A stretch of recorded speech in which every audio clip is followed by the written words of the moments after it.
Hello guys, welcome to your one-stop shop for K-pop and Asian dramas. If you haven't subscribed, do subscribe and don't forget to hit the bell icon so that you get notified whenever I upload a new video. Let's get started.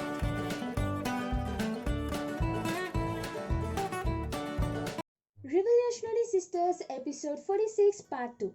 Ever since Aesel got famous, never once he looked at his wife Guangxi's face.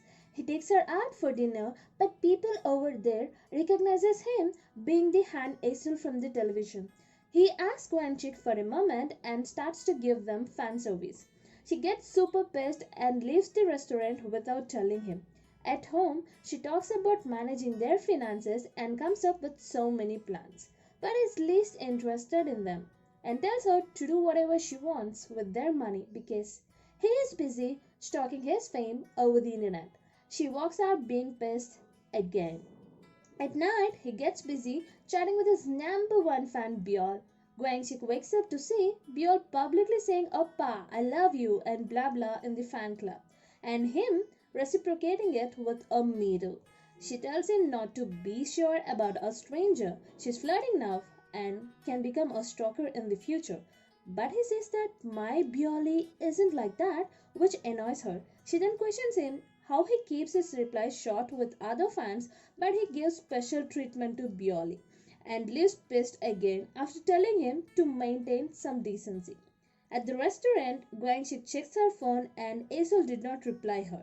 She then checks the fan club and sees Biol asking if she can text Aesol anytime she wants. Aesol calls Guangxi and she thanks Daichen for taking care of her husband. He tells how they can't eat in public places cause Aesol became famous now. She invites them to eat at their restaurant.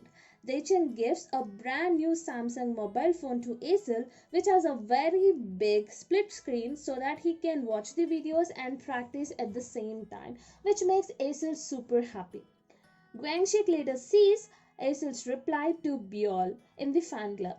First, he apologizes to her for not replying her soon. Second, he tells her that she can text him anytime.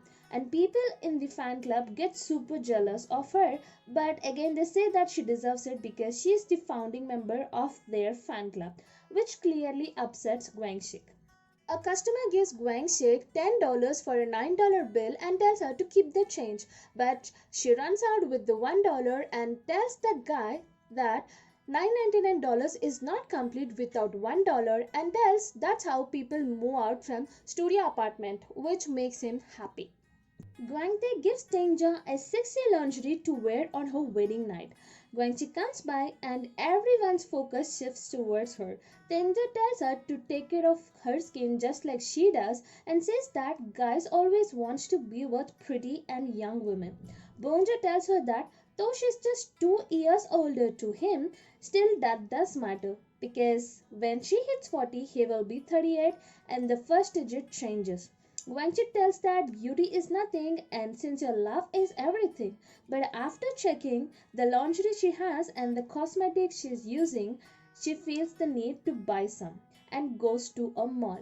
As she comes out from the mall, Guangde spots her and questions her what did she buy. She tells that she ran out of some lotion and runs from there. Guangde reads between the lines and smiles at her sister. At night, Guangxi gets ready sexily in her new nightgown.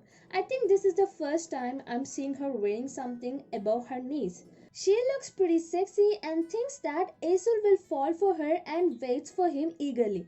He comes back home, busy talking on the phone. She tries to grab his attention multiple times, but he's so busy to pay attention to her.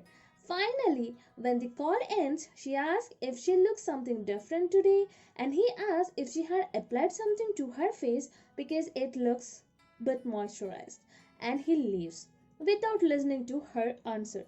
But as soon as he reads Biol's text, and this time a private message asks about her mother, and she sends him a heart.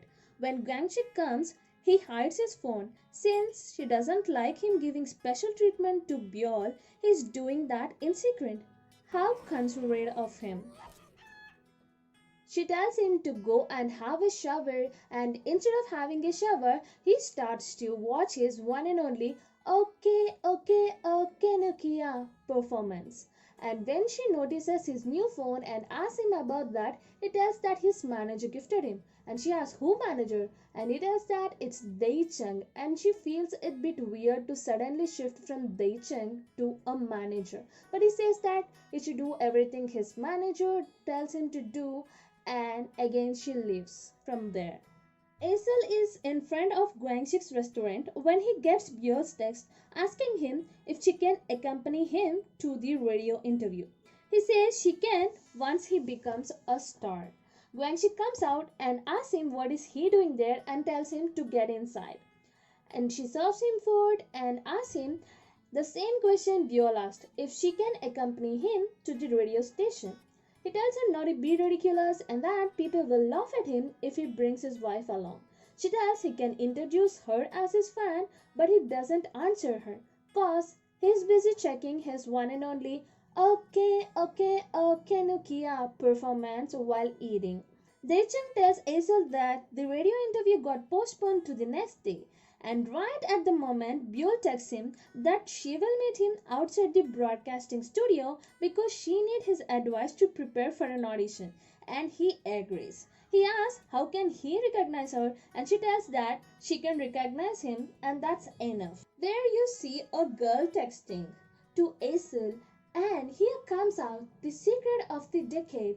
That girl is none other than Björn, and she is his wife Guangxik. That's it with today's video. Hope you enjoyed the video. If you haven't subscribed, do subscribe and don't forget to hit the bell icon so that you get notified whenever I upload a new video. Until then, tata, bye bye, take care.